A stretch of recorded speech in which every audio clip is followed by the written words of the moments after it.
നമസ്കാരം. Doctor Pramod ഇൻസ്റ്റിറ്റ്യൂട്ടിൻ്റെ YouTube ചാനലിലേക്ക് ഒരിക്കൽ കൂടി ഏവർക്കും ഹൃദ്യമായ സ്വാഗതം. കഴിഞ്ഞ ഇടയ്ക്ക് ഇവിടെ വന്ന ഒരു രോഗിയുടെ അനുഭവം പങ്കുവയ്ക്കാനാണ് ഞാൻ ഉദ്ദേശിക്കുന്നത്. ഇദ്ദേഹത്തിൻ്റെ വയസ്സ് 32. വിവാഹം കഴിഞ്ഞിട്ട് 5 വർഷമായി. ഈ 5 വർഷത്തിനിടയ്ക്ക് ശരിയായ രീതിയിലൊരു ലൈംഗിക ബന്ധത്തിൽ ഇടപെടാൻ കഴിഞ്ഞില്ല. വൈഫ് വിദേശത്ത് ജോലി ചെയ്യുന്ന ആളാണ്. അതുകൊണ്ട് തന്നെ കഴിഞ്ഞ 4 വർഷങ്ങളിലും ഇടയ്ക്ക് ഓരോ മാസത്തെ അവധിക്കാണ് അവർ നാട്ടിൽ വന്നു പോയിരുന്നത്. ആ സമയത്തൊന്നും കാര്യമായിട്ടൊന്നും സംഭവിച്ചില്ല. 2 പ്രാവശ്യം അവധിക്ക് വന്നപ്പോഴും ഓരോ ഡോക്ടേഴ്സിനെ മാറി മാറി കണ്ടു. ഉദ്ധാരണക്കുറവിനുള്ള മരുന്ന് കഴിച്ചു. എങ്കിലും പ്രയോജനമൊന്നും ഉണ്ടായില്ല. കല്യാണം കഴിച്ച് 5 വർഷമായിട്ട് കുട്ടികളില്ലാത്തത് കൊണ്ട് വീട്ടുകാരും പറഞ്ഞു, നീ ജോലി നിർത്തി ഇങ്ങ് പോരെ എന്ന് പറഞ്ഞതിൻ്റെ ഫലമായിട്ട് ഭാര്യ ജോലി അവസാനിപ്പിച്ച് നാട്ടിലേക്ക് വന്നു. ഇനി എന്തായാലും ഒരു കുട്ടിയായിട്ടേ മടങ്ങിപ്പോകുന്നുള്ളൂ. ഇനിഷ്യലി ചില മരുന്നുകൾ കഴിച്ചിട്ട് ഗുണമില്ല. ഇതിനു മുമ്പും കഴിച്ചു നോക്കിയിട്ട് പ്രയോജനമില്ല. അങ്ങനെയാണ് നാട്ടിലെ ഒരു ഡോക്ടറാണ് പറഞ്ഞു വിട്ടൊരു ഏതോ ഡോക്ടറെ കണ്ടപ്പോഴാണ് പറഞ്ഞത്, ഇന്നടത്ത് പോയി ചികിത്സിക്കൂ. അങ്ങനെയാണ് ഡോക്ടർ പ്രമോദ് ഇൻസ്റ്റിറ്റ്യൂട്ടിലേക്ക് വരുന്നത്. വന്ന് നമ്മുടെ പ്രാഥമിക പരിശോധനയിൽ തന്നെ കാര്യങ്ങൾ മനസ്സിലായി. ഒന്ന്, ഇദ്ദേഹത്തിൻ്റെ blood sugar, random blood sugar 458 വളരെ കൂടിയ അളവിൽ 140 താഴെ നിൽക്കേണ്ട ബ്ലഡ് ഷുഗറിൻ്റെ അളവാണ് 458 പോയത്. അതുപോലെ കഴിഞ്ഞ 3 മാസത്തെ ഷുഗറിൻ്റെ ആവറേജ്, ശരീരത്തിലെ ബ്ലഡ് ഷുഗറിൻ്റെ ആവറേജ് കാണിക്കുന്ന ടെസ്റ്റ് HbA1c 14.2 ആയിരുന്നു. ഇത് പറഞ്ഞപ്പോൾ ആൾ ഞെട്ടിപ്പോയി. ഡോക്ടറെ, എനിക്ക് ഷുഗറൊന്നുമില്ല, എനിക്ക് ഷുഗറും പ്രഷറും മറ്റ് അസുഖങ്ങളൊന്നുമില്ല, ഞാൻ വളരെ ചെറുപ്പമായി, എൻ്റെ വീട്ടിലും ആർക്കില്ല. ഞാൻ ചോദിച്ചു, കഴിഞ്ഞ കാലങ്ങളിൽ എപ്പോഴെങ്കിലും ഇത് നോക്കിയിട്ടുണ്ടോ? ഒരു 4-5 വർഷത്തിനിടയ്ക്ക്. എനിക്ക് അങ്ങനത്തെ ഒരു അസുഖവും വന്നിട്ടില്ല, ഞാനിന്ന് ഒരു ആശുപത്രിയിലും കിടന്നിട്ടില്ല, പിന്നെന്തിനാണ് ഞാനിതൊക്കെ നോക്കുന്നത്? എനിക്ക് ഒരു ലക്ഷണങ്ങളുമില്ല, ഒരു ക്ഷീണവുമില്ല.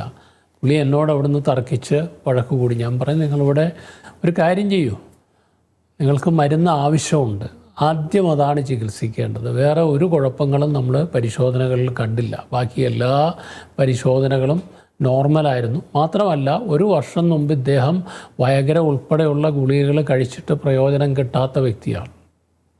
അപ്പോൾ ഷുഗറിൻ്റെ കാര്യത്തിൽ അദ്ദേഹത്തിന് വിശ്വാസമില്ല. അപ്പോൾ ഞാൻ പറഞ്ഞു, നിങ്ങളൊരു കാര്യം ചെയ്യൂ, നിങ്ങളുടെ നാട്ടിൽ തന്നെ പോയിട്ട് ഒരു ലാബിൽ പോയിട്ട് 4 ടെസ്റ്റ് ചെയ്തിട്ട് വീണ്ടും റിസൾട്ടുമായിട്ട് വരൂ. അങ്ങനെ അദ്ദേഹം നാട്ടിൽ പോയി ഒന്നല്ല 2 ലാബിൽ കൊണ്ട ബ്ലഡ് കൊടുത്തിട്ട് ആ റിസൾട്ടുമായിട്ട് 3-ാം ദിവസം മടങ്ങിയെത്തി. ഡോക്ടറെ സോറി, അവിടെ നിന്നൊക്കെ കിട്ടിയ റിസൾട്ട് ഇതിനോട് സമാനമായ റിസൾട്ടാണ്, ഏകദേശം അടുത്തടുത്ത് വരുന്ന റിസൾട്ടുകളാണ്. അപ്പോഴാണ് അദ്ദേഹത്തിന് മനസ്സിലായത് അദ്ദേഹം ഒരു പ്രമേഹ രോഗിയാണ്. മാത്രമല്ല, ഈ പ്രമേഹ രോഗം വന്നിട്ട് 4-5 വർഷത്തിൽ കൂടുതലായിട്ടുണ്ട്. അതുകൊണ്ടാണ് ഈ HbA1c ഒക്കെ ഇത്രയും കൂടി നിൽക്കുന്നത്. ഞാൻ ചോദിച്ചതിനിടയ്ക്ക്, നിങ്ങൾ എന്തെങ്കിലും രോഗത്തിന് വല്ല സ്റ്റിറോയിഡ്സും കഴിക്കേണ്ടി വന്നിട്ടുണ്ടോ? അങ്ങനെ ഉണ്ടെങ്കിൽ പെട്ടെന്ന് ഷുഗർ കൂടാനുള്ള സാധ്യതയുണ്ട്. ഇതങ്ങനെയൊന്നുമില്ല, ഒരു രോഗങ്ങളും വന്നിട്ടില്ല, ഒരു മരുന്നും കഴിച്ചിട്ടില്ല.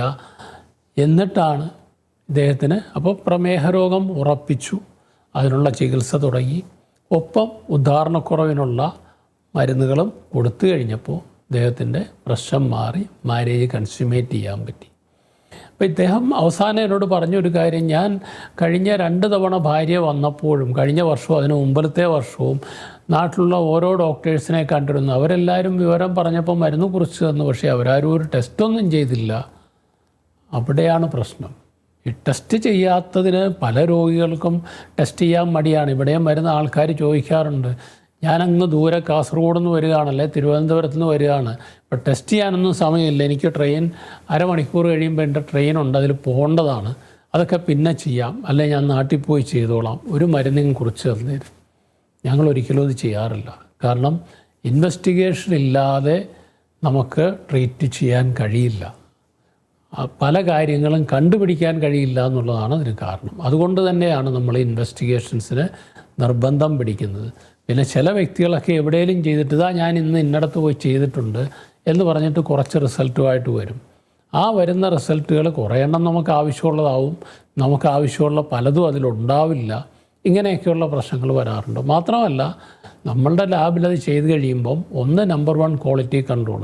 നമുക്ക് ക്രിസ്ത്യൻ മെഡിക്കൽ കോളേജുമായിട്ട് QCയിൽ ഒരു ടൈപ്പ് ഉണ്ട്. എല്ലാ മാസവും അവർ സാമ്പിൾ അയച്ചു തരികയും നമ്മൾ കൃത്യമായിട്ട് ടെസ്റ്റുകൾ ചെയ്ത് റിസൾട്ട് അയക്കുകയും ചെയ്തിട്ട് എക്സ്റ്റേണൽ ക്വാളിറ്റി കൺട്രോൾ കൃത്യമായിട്ടുണ്ട്, ഇൻറ്റേർണൽ ക്വാളിറ്റി കൺട്രോൾ ഉണ്ട്.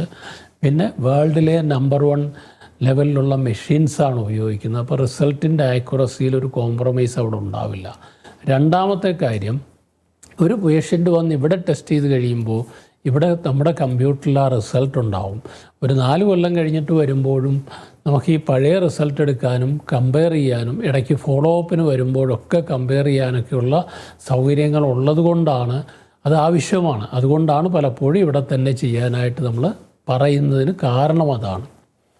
അപ്പോൾ ഇൻവെസ്റ്റിഗേഷൻ വളരെ അത്യാവശ്യമുള്ളൊരു കാര്യമാണ്. അതില്ലാതെ ചികിത്സ സാധ്യമല്ല. മറ്റൊരു വിഷയവുമായി വീണ്ടും കാണാം. നന്ദി, നമസ്കാരം.